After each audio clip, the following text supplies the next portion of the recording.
Shock. Danger. Muy feo. Scared. Incertidumbre. Concern. Frustration. Uncertainty. Miedo. Stress. Anguish. Afraid. Actuar. Anxious. Scared. Sorpresa. Concerned. Miedo. Anguish. Miedo. Scared. Fear. También nos puede pasar. Life changing. Tenemos que apoyar. Preoccupation. Terrified. Shock. Panic. Impotencia. Preoccupation. Stressed.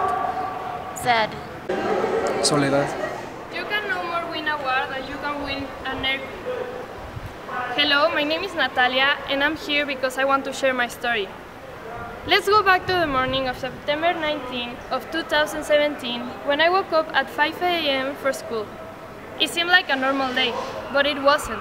I didn't realize that that would be the last time that I woke up in there, or even put a step on my home. I was born there. There was where my father grew up.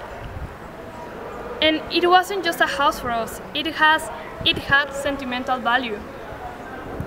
And knowing that it was gone was terrible and not easy to believe. And that's why we are here today, to make people empathize with other people and make conscious about why we start doing everything that we can for help, but while the time passed, it seems like we forgot the cause.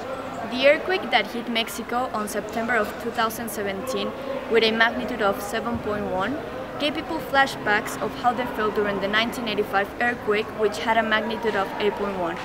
The important part in here is that residents had to rely on one another for rescue because paralyzed authorities struggled to respond. So 24 hours after the 2017 earthquake, people stopped their daily routine so they could help. In my experience, all the help that we received was breathtaking since day one after the earthquake. The first 5 days after the earthquake, we were receiving people for helping us. They were there for removing all the furniture and rubble so we could free our things and thus leave the shell empty. Those 5 days are one of the most thoughtful in my life. It was where I learned the real meaning of empathy. It is important to emphasize that even though 32 years ago Mexico was hit by a huge earthquake, the Mexican government wasn't prepared to receive one as hard as the one in 1985. In other hands, countries found in the seismic zone have developed some prevention measures to protect their citizens. A good example of this is Japan, which has experienced more than its fair share of natural disasters, and in doing so, they've become the best prepared nation in the world. The ability to innovate, invest, educate, and learn from their past mistakes have made Japan the most prepared country on Earth. They have created some prevention measures such as installing an earthquake alert system that warns you 5 to 10 seconds before a disaster strikes. Constructed buildings must follow some strict rules that guarantee not to collapse due to an earthquake within the next 100 years.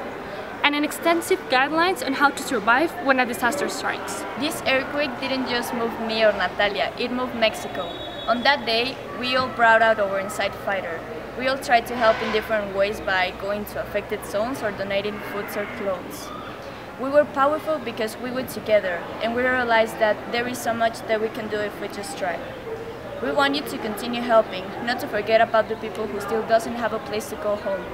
We need to finish what we started. We just can't left it like it never happened just because it didn't affect us. So we want you to remember this moment, to remember this talk, and remember that we can be superheroes if we just try.